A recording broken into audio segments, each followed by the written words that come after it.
USA i Chiny osiągnęły porozumienie w sprawie zmniejszenia deficytu handlowego. O tym w drugiej części. A rozpoczynam od obszernego raportu dotyczącego wyzwań Europy i Ukrainy po wojnie. Aby ogarnąć przyszłe wydarzenia, należy je zrozumieć. Dlatego zdecydowałem się opublikować ten materiał.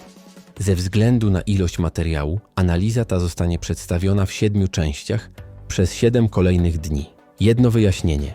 Dane dotyczące wyzwań stojących przed Europą i Ukrainą po wojnie analizują przede wszystkim renomowane międzynarodowe think tanki, takie jak Chatham House, DGAP, CEPR czy Atlantic Council.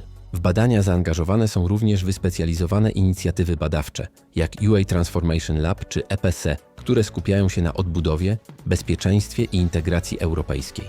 Dodatkowo czołowi eksperci, m.in. Marc Leonard czy Marie Dumoulin, odgrywają kluczową rolę w interpretowaniu danych i formułowaniu rekomendacji politycznych. Część pierwsza. Europa po wojnie. Nowe otwarcie polityczne. Agresja.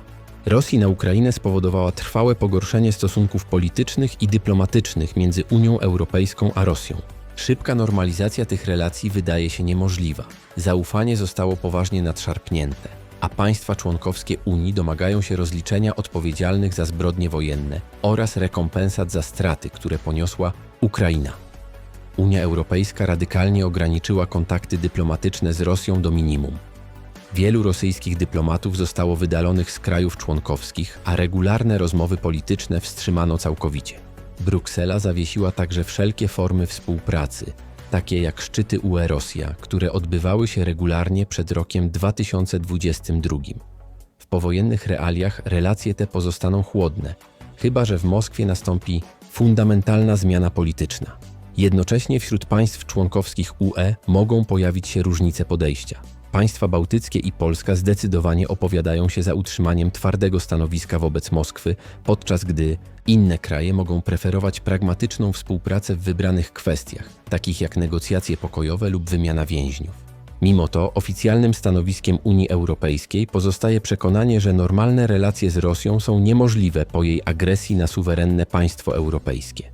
Wojna doprowadziła również do bezprecedensowego załamania się relacji handlowych między Unią Europejską a Rosją.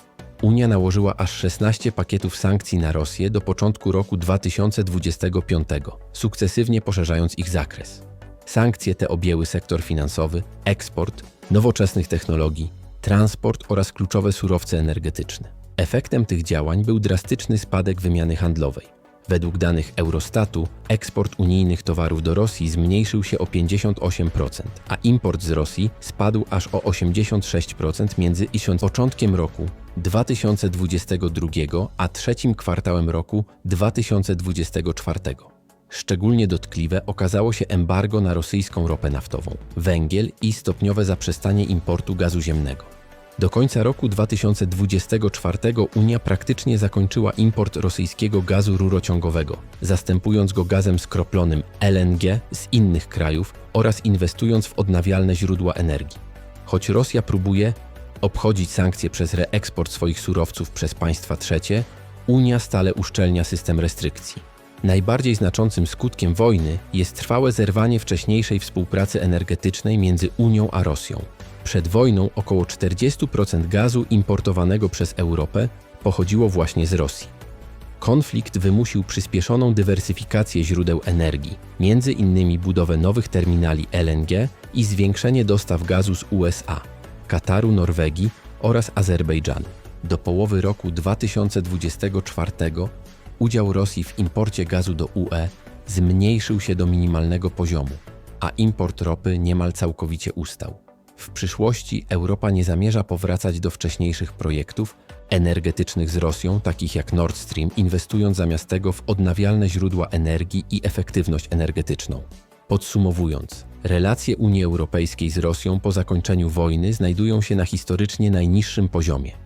Polityka izolowania Rosji oraz ekonomiczna presja mają na celu uniemożliwienie powtórzenia podobnej agresji w przyszłości.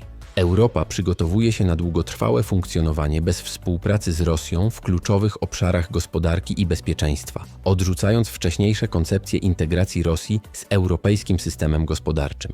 Doświadczenie wojny pokazało jasno, że podstawowym priorytetem musi być odstraszanie i minimalizacja zagrożeń płynących ze strony Moskwy. Teraz gorąco zachęcam Państwa do subskrypcji, aby otrzymywać dalsze raporty chronologicznie i systematycznie. Przechodzimy do porozumienia USA-Chiny. Porozumienie między USA i Chinami zawarte w Genewie dotyczy przede wszystkim utworzenia ramowego mechanizmu redukcji amerykańskiego deficytu handlowego poprzez zwiększenie chińskich zakupów amerykańskich towarów i usług bez natychmiastowego obniżenia istniejących taryf celnych. Wstępne ustalenia przewidują regularne konsultacje na wysokim szczeblu, które mają monitorować postępy i ewentualnie wyznaczać konkretne cele zakupowe dla Pekinu. Szczegółowy pakiet działań zostanie przedstawiony publicznie 12 maja, a w jego skład mają wejść propozycje wsparcia dla kluczowych sektorów eksportowych USA oraz harmonogram możliwych zmian taryfowych. Głównym celem porozumienia jest zmniejszenie deficytu handlowego USA z Chinami, który w 2024 roku osiągnął poziom około 295 miliardów dolarów. Administracja USA określiła rozmowy jako total reset relacji handlowych, co sygnalizuje gotowość obu stron do długofalowej współpracy mimo dotychczasowych napięć. Główne elementy porozumienia to powołanie bilateralnej grupy roboczej, która co kwartał będzie oceniać poziom chińskich zakupów amerykańskich, towarów i usług. Wstępne porozumienie wskazuje na konieczność zwiększenia chińskiego importu energii, produktów rolnych, półprzewodników oraz usług finansowych, aby stopniowo obniżyć deficyt handlowy. Obie strony zgodziły się na wstrzymanie dalszych podwyżek ceł i odroczenie dyskusji o ewentualnych nowych barierach handlowych. Zaplanowano szereg spotkań przygotowawczych przed kolejnym szczytem gospodarczym obu krajów, w tym rozmowy techniczne w lipcu i wrześniu tego roku. Porozumienie przewiduje, że szczegóły ramowego planu, w tym konkrety zakupowe i ewentualne zmiany taryf, zostaną opublikowane 12 maja, co pozwoli rynkom na ocenę możliwego wpływu na przepływy handlowe. Administracja USA zadeklarowała, że w razie potrzeby będzie konsultować się z Kongresem oraz przedstawicielami sektora prywatnego, aby zapewnić skuteczną implementację założeń. Wstępne reakcje rynków były pozytywne, co przełożyło się na wzrost notowań amerykańskich indeksów giełdowych i umocnienie dolara względem walut wschodzących. Eksperci podkreślają jednak, że rzeczywisty efekt porozumienia będzie widoczny dopiero po pierwszym kwartalnym raporcie z funkcjonowania mechanizmu, a ostateczne zmniejszenie deficytu wymagać będzie dalszych negocjacji na temat bardziej precyzyjnych celów i terminów. Podsumowanie. Z pozoru szaleńcze plany Trumpa okazały się skutecznie zadziałać jako strategia polityki międzynarodowej. Jak widać, lepiej z szaleńcem się dogadać niż walczyć. Ile w tym szaleństwa, a ile czystej kalkulacji, czas pokaże.